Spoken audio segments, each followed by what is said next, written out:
आप देख रहे हैं इंडिया टीवी, आपके साथ मैं हूं अर्चना सिंह। सुशांत केस में रिया चक्रवर्ती और महेश भट्ट का एक व्हाट्सएप मैसेज सामने आया। ये मैसेज सुशांत के ब्रेकअप के दिन यानी 8 जून का है। ब्रेकअप के बाद रिया ने महेश भट्ट को यह मैसेज किया था। रिया ने महेश भट्ट की फिल्म जलेबी में अपने नाम आयशा के नाम से मैसेज भेजा था।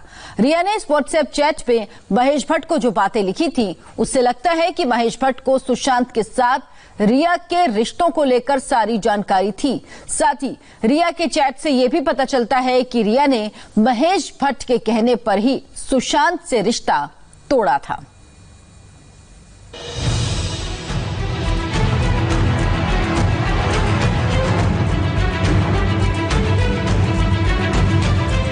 आठ जून 2020 यही वो तारीख थी जब सुशांत सिंह राजपूत और रिया चक्रवर्ती अलग हुई थी। लिव इन में रह रही रिया चक्रवर्ती इसी दिन सुशांत का फ्लैट छोड़कर अपने घर आ गई थी। सुशांत के घर से निकलने के बाद क्या हुआ था, रिया ने किस किस से बात की, ये अब वायरल हो रहे व्हाट्सएप चैट से दुनिया के सामने है। सुशांत की गर्लफ्रेंड रिया चक्रवर्ती और डायरेक्टर महेश भट्ट दोनों के बीच 8 जून को ये वो व्हाट्सएप चैट है जिसे पढ़ने के बाद कई तस्वीरें बिल्कुल साफ हो जाती हैं, स्पष्ट हो जाती हैं। पहला ये कि सुशांत को छोड़ने के बाद रिया सुकून महसूस कर रही थी। दूसरा ये कि महेश भट्ट और रिया के पिता भी चाहते थे कि सुशांत के रिश्ते से रिया बाहर निकले। और तीसरा ये कि सुशांत के साथ रिश्ता रिया ने ही तोड़ा था। सर, आयशा आगे बढ़ रही है, दिल भारी है, राहत भी है। आपकी आखिरी कॉल ने मुझे रास्ता दिखाया। आप मेरे एंजल हो। पहले भी आप फरिश्ते थे, आज भी फरिश्ते हो। पीछे मुड़कर मत देखना, जो जरूरी है वो जरूर करना। अपने पापा को मेरा प्यार देना, वो आज बहुत खुश होंगे। आखिरकार मैंने थोड़ी हिम्मत दिखाई है। आपने उस दिन जो मेरे पापा के बारे में कहा था, उसी से मुझ में हिम्मत आई। मेरे पापा की तरफ से आपको प्यार और शुक्रिया। आप हमेशा मेरे लिए स्पेशल रहेंगे। इस व्हाट्सएप चैट में रिया ने आयशा का जिक्र किया। यहाँ आपको जानना जरूरी है कि आयशा कौन है। तो आपकी जानकारी के लिए बताते हैं कि आयशा महेश भट्ट के डायरेक्शन में बनी फिल्म जलेबी में रिया चक्रवर्ती के किरदार का नाम था। ये फिल्म उतनी कामयाब नहीं रही, इसलिए ज्यादातर लोगों को एक किरदार याद नहीं होगा। लेकिन इस व्हाट्सएप चैट से ये जरूर साफ हो रहा था कि रिया ने ही सुशांत के साथ ब्रेकअप किया था और इसे लेकर रिया ने महेश भट्ट से सुशांत के साथ अपने रिलेशनशिप पर काफी बात की। वायरल व्हाट्सएप चैट का दूसरा हिस्सा देखेंगे तो आपको पता चलेगा कि रिया के दिमाग में उस वक्त क्या चल रहा था। मेरे पास शब्द नहीं है, लेकिन आपको लेकर मेरी भावनाएं दिल से हैं। शुक्रिया बहादुर बने रहने के लिए। किस्मत को बहुत बहुत शुक्रिया कि आप मुझे मिले। इसी दिन के लिए हमारी मुलाकात हुई थी। आपके बोले हर शब्द गूंजते हैं। मैं आपके निस्वार्थ प्यार को महसूस करती हूँ। सीबीआई की पूछताछ अभी शुरू नहीं हुई है और उससे पहले ये व्हाट्सएप चैट पूरे केस में खलबली मचा रहा है। मतलब रिया से जब पूछताछ होगी तो उसे बताना होगा कि उसने महेश भट्ट को 8 जून को मैसेज क्यों किया था। महेश भट्ट को अपने प्यार के बारे में कहां तक बताती थी, और यही सवाल सीबीआई महेश भट्ट से भी करेगी। रिया के पिता वैसे ही आरोपी हैं और इस चैट के सामने आने के बाद रिया के पिता की मुश्किलें और बढ़ने वाली हैं। इससे पहले रिया की तरफ से कहा गया था कि सुशांत के कहने पर 8 जून को उसने सुशांत का घर छोड़ा था। रिया के वकील ने अपने बयानों में यहाँ तक कहा था कि रिया घर छोड़ने के बाद खुश नहीं थी। उस समय सुशांत की बहन मीतू सिंह को घर छोड़कर जाने का कारण बताया गया था। लेकिन अब इस व्हाट्सएप से जो कहानी सामने आई है वो बताती है कि रिया ने खुद ही सुशांत का घर छोड़ा था। सिर्फ यही नहीं, रिया सुशांत के साथ खुश भी नहीं थी और प्यार पर महेश भट्ट का पहरा था। सर, आयशा आगे बढ़ रही है, दिल भारी है, राहत भी है। आपकी आखिरी कॉल ने मुझे रास्ता दिखाया है। आप मेरे एंजल हो। पहले भी आप फरिश्ते थे, आज भी फरिश्ते हो। पीछे मुड़कर मत देखना, जो जरूरी है वो जरूर करना। अपने पापा को मेरा प्यार देना, वो आज बहुत खुश होंगे। आखिरकार मैंने थोड़ी हिम्मत दिखाई है। आपने उस दिन जो मेरे पापा के बारे में कहा था, उसी से मुझे हिम्मत आई है। मेरे पापा की तरफ से आपको प्यार और शुक्रिया। आप हमेशा मेरे लिए स्पेशल रहेंगे। 8 जून की ये जो व्हाट्सएप कॉल है, ये व्हाट्सएप चैट है, ये अपने आप में बहुत कुछ कहती है कि रिया चक्रवर्ती सुशांत सिंह राजपूत के साथ में जब रिश्ते उनके बिगड़ गए थे और उनको घर छोड़ना था माउंट ब्लैंक बैंड्रा वेस्ट का, तो उन्होंने महेश भट्ट से इसकी परमिशन, एक तरीके से इजाजत मांगी थी, एक तरह से नसीहत मांगी थी। और महेश भट्ट ने कहा था गो अहेड। और आयशा जो उनकी जलेबी फिल्म का किरदार है, उस किरदार का नाम रिया को उन्होंने दिया था, यानी रिया को महेश भट्ट आयशा नाम से ही बुलाया करते थे। इस व्हाट्सएप चैट के सामने आने के बाद कई सवाल उठ रहे हैं। सवाल ये कि क्या महेश भट्ट के कहने पर रिया ने सुशांत से ब्रेकअप किया? क्या 8 जून को घर से निकलने पर महेश भट्ट की भूमिका थी? क्या रिया के वकील ने झूठ बोला कि सुशांत ने उसे घर से निकाला? महेश भट्ट के और रिया के संबंध कितने नजदीकी थे, कितना वो अपने मेंटोर मानती थी महेश भट्ट को कि हर काम करने के पहले वो महेश भट्ट से पूछा करती थी। एक बात और आपको बताऊं कि रिया की सीडीआर में फरवरी और मार्च महीने में महेश भट्ट से 5 बार बात करने की बात सामने आई है और महेश भट्ट की तरफ से करीब 3 बार कॉल रिया को आया था और लंबी बातें इन दोनों के बीच में हुई थी। अब देखिए महेश भट्ट का 15 जून का वो ट्वीट जब सुशांत की मौत हो गई थी। रिया की तरह महेश भट्ट ने भी सुशांत की मौत को मानसिक बीमारी से जोड़ा था। सुशांत की मौत देश में हाहाकार मचाने वाली ये घटना सिर्फ एक त्रासदी नहीं है, एक संदेश है। जब मानसिक स्वास्थ्य की बात आती है तो हम उस तूफान से निपटने के लिए तैयार नहीं हो पाते। इस ट्वीट के बाद महेश भट्ट ने 15 जून को एक और ट्वीट किया।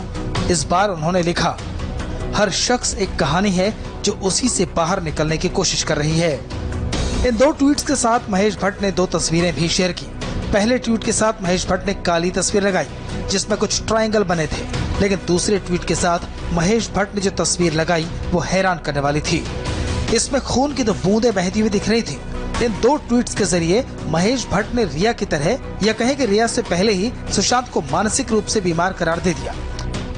सुशांत की मौत देश भर में हाहाकार मचाने वाली घटना सिर्फ एक त्रासदी नहीं है, एक संदेश है। जब मानसिक स्वास्थ्य की बात आती है तो हम उस तूफान से निपटने के लिए तैयार नहीं हो पाते। मतलब न जांच, न पुलिस, न पूछताछ। महेश भट्ट ने साबित कर दिया कि सुशांत मानसिक तौर पर बीमार थे। तब भी लोगों ने सवाल पूछा था और इस चैट के सामने आने के बाद लोग सोशल मीडिया पर टूट पड़े हैं। अब सीबीआई इस चैट के हवाले से जांच करेगी कि आखिर 8 जून को ऐसा क्या हुआ था कि रिया ने सुशांत का घर छोड़ा था। लेकिन जो नजर आ रहा है वो ये है कि महेश भट्ट को रिया और सुशांत के बीच घट रही हर खबर की पूरी और सटीक जानकारी मिल रही थी। Jayprakash Singh, India TV, Mumbai. और सुशांत केस की जांच के लिए मुंबई पहुंची सीबीआई टीम एक्शन में दिखी। सीबीआई की टीम ने देर रात तक मीटिंग की और जांच के लिए 2 अलग अलग टीम बनाई। एक टीम मुंबई पुलिस से मिले सबूतों और दस्तावेजों की जांच करेगी, जिसमें केस डायरी, सुशांत की डायरियां, बैंक स्टेटमेंट, फॉरेंसिक रिपोर्ट और ऑटोप्सी रिपोर्ट शामिल है। तो सीबीआई की दूसरी टीम एफएसएल के साथ मिलकर सुशांत के फ्लैट की जांच करेगी। ये टीम सुराग तलाशने के अलावा सुशांत के फ्लैट पर घटना को रिक्रिएट और डमी टेस्ट के जरिए सबूत तलाश की भी कोशिश कर सकती है।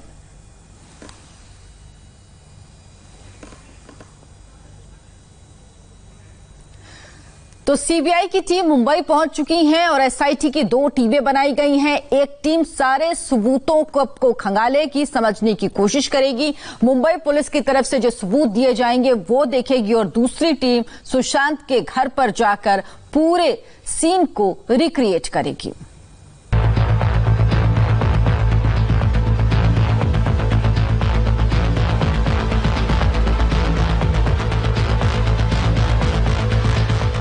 सुशांत सिंह राजपूत की मौत के मामले की जांच करने सीबीआई की टीम मुंबई पहुंच गई है। सीबीआई की टीम एक्शन में भी आ गई है। अब सीबीआई का शिकंजा कसेगा, सुशांत की गर्लफ्रेंड रिया पर जांच का फंदा कसेगा। लेकिन सबसे बड़ा सवाल यही है कि जिस रिया चक्रवर्ती के खिलाफ सुशांत के परिवार ने संगीन आरोप लगाए हैं, क्या उसकी गिरफ्तारी भी होगी, और होगी तो कब होगी? फिलहाल सामने कुछ ऐसे सवाल हैं जिसमें 1000 उलझने हैं और इसे सुलझाने की जिम्मेदारी अब सीबीआई के सामने है। क्या सुशांत के कत्ल में सुपारी का भी कोई एंगल है? सुशांत के साथ बंद कमरे के अंदर क्या हुआ था? क्या रिया के स्लो पॉइजन ने सुशांत को मारा? इस मामले को अंजाम तक पहुंचाना, सुशांत की मौत के सच का पता लगाना एक बड़ी चुनौती होगी, क्योंकि सुशांत की मौत को 68 दिन गुजर गए हैं। सबूत कैसे इकट्ठे किए जाएंगे, कितने सबूत मिलेंगे, कितने मिट चुके होंगे? इसलिए सीबीआई की एसआईटी टीम को 2 हिस्सों में बांटा गया है। समझिए कि दोनों टीम इस केस को सुलझाने के लिए क्या करने वाली है। सीबीआई की एसआईटी 2 हिस्सों में काम करेगी। एक टीम मुंबई पुलिस से मिले केस से जुड़े तमाम केस डायरी, पंचनामा, सुशांत की डायरी, बैंक स्टेटमेंट, मुंबई की फॉरेंसिक रिपोर्ट और ऑटोप्सी रिपोर्ट को एग्जामिन करेगी। 56 लोगों के बयानों को री एग्जामिन किया जाएगा और मुंबई पुलिस की जांच टीम से भी पूछताछ होगी। मुंबई पुलिस की तरफ से सीबीआई को कोऑपरेशन मिलेगा या नहीं, ये भी एक बड़ा सवाल है। हालांकि मुंबई पुलिस बोल तो रही है कि सीबीआई के साथ रहेंगे, लेकिन सीबीआई की तैयारी पूरी है। इसलिए सीबीआई की एसआईटी की दूसरी टीम सीएफएसएल के साथ सुशांत के फ्लैट पर जाकर वहां एक बार फिर तमाम सुराग तलाशने के अलावा रिक्रिएशन और डमी टेस्ट की तैयारी करेगी। सूत्रों के मुताबिक एसपी नुपुर प्रसाद खुद मौके पर जाएंगी। सुशांत सिंह राजपूत मामले में अगर अब तक कोई इन्वेस्टिगेशन हुआ है तो वो सिर्फ बिहार पुलिस ने की है। मुंबई पुलिस पिछले 66 दिनों से महज इंक्वायरी कर रही थी। मुंबई पुलिस ने अब तक इस मामले में जो 56 बयान लिए हैं उनका कानूनी रूप से कोई खास अहमियत नहीं है। मुंबई पुलिस की इंक्वायरी और बिहार पुलिस के इन्वेस्टिगेशन को मिलाकर सीबीआई अब सुशांत सिंह राजपूत की मौत से पर्दा उठाने की कोशिश करेगी। लेकिन सवाल ये उठता है कि 67 दिन बाद क्या सुशांत सिंह राजपूत के कमरे में वो सबूत मौजूद होंगे जो सीबीआई को इस नतीजे पर पहुंचा सके कि ये मर्डर है या फिर सुसाइड। खबर ये भी है कि सीबीआई मुंबई पुलिस के 2 डीसीपी से पूछताछ करेगी। पहले वो डीसीपी जो शुरुआती जांच का हिस्सा थे और दूसरे वो डीसीपी जिन्होंने रिया से जांच के दौरान संपर्क किया था। इसके अलावा सीबीआई के रेडार पर वो डॉक्टर भी होंगे जिन्होंने सुशांत की बॉडी का पोस्टमार्टम किया था। सीबीआई की जो स्पेशल इन्वेस्टिगेशन टीम मुंबई पहुंची है, उस टीम को एसपी नुपुर प्रसाद हेड करेंगे। एसपी अनिल यादव भी टीम में शामिल हैं। इसके अलावा ज्वाइंट डायरेक्टर मनोज शशिधर और डीआईजी गगनदीप गंभीर भी पूरे मामले की निगरानी करेंगे। और सुशांत केस की जांच पे सीबीआई की मूवमेंट शुरू हो चुकी है। ये उम्मीद की जा रही है कि ये मिस्ट्री सॉल्व होगी और सुशांत को इंसाफ मिलेगा। इस बीच जांच सीबीआई को सौंपा जाने के बाद सुशांत की बहन श्वेता सिंह ने ट्वीट किया। श्वेता ने उम्मीद जताई कि सीबीआई इस केस की सच्चाई को सामने लाएगी और उनके भाई को इंसाफ जरूर मिलेगा। श्वेता ने यह भी लिखा कि ये सीबीआई की जिम्मेदारी है कि वो लोगों के भरोसे को कायम रखे। पूरी दुनिया ने सीबीआई इंक्वायरी के लिए अपील की है। क्रिकेट का बल्ला थामे शॉट मारने को बेकरार धोनी के रोल में सुशांत, गहराई से सोचता हुआ सुशांत, बच्चे के साथ खिलखिलाता सुशांत। ऐसी एक नहीं 10 तस्वीरें हैं जो अब रह रहकर याद आ रही हैं। वीडियो के साथ लिखा गया है, कोई ढूंढने भी आए हमें न ढूंढ पाए, तो मुझे कहीं छुपा दे मैं तुझे कहीं छुपा दूं। मेरे दिल में आज क्या है तू कहे तो मैं बता दूं। आंसुओं से भीगी आंखें अब उस शख्स का चेहरा देखकर नहीं थक रही जो कभी लौट कर नहीं आएगा। इस वीडियो के बाद सुशांत के फैंस ने एक और वीडियो जारी किया। वीडियो में सुशांत समंदर के किनारे पक्षियों को दाना खिला रहे हैं। सुशांत का उत्साह देखिए, पक्षियों का चहचहाना देखिए। इन पलों के बीच सुशांत के चेहरे पर उभर आए सुकून और खुशी को देखिए। इस वीडियो के साथ लिखा गया है, जाए जिंदगी हम तेरे हाथों से नाम मारे जाएं। अब जमीन पर कोई गौतम न मोहम्मद न मसीह, आसमानों से नए लोग उतारे जाएं। वो जो मौजूद नहीं है उसकी मदद चाहते हैं, वो जो सुनता ही नहीं उसको पुकारे जाएं। नमस्कार, बहुत स्वागत है आपका। आपके साथ मैं हूं ज्योत्सना पाटनी। खबर बिहार से, जहां बाढ़ ने लोगों की मुश्किलें बढ़ा दी हैं। बिहार में बेकाबू बाढ़ की वजह से हालात दिन प्रतिदिन खराब होते जा रहे हैं। 16 जिलों में आई बाढ़ से 80 लाख से ज्यादा लोग प्रभावित हैं।